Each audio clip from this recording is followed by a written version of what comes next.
kembali lagi di channel aku. Nah, kali ini aku mau sharing cara membuat lidah kucing. Kebetulan ada sisa putih telur kemarin habis buat tat nanas, guys. Jadi sayang kalau putih telurnya dibuang. Kita manfaatkan hari ini, kita buat lidah kucing pelangi ya. Ikutin terus videoku sampai selesai.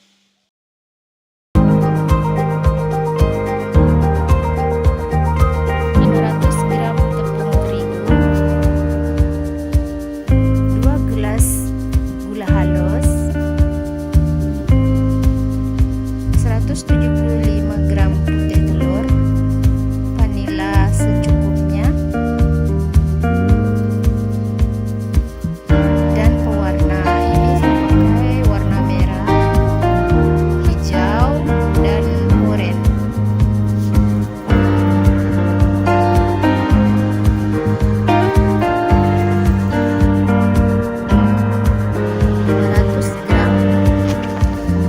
Butter atau margarine,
Selamat mencoba. Jangan lupa like, comment, and subscribe video aku ya. Sampai jumpa di next video. Bye bye. Assalamualaikum.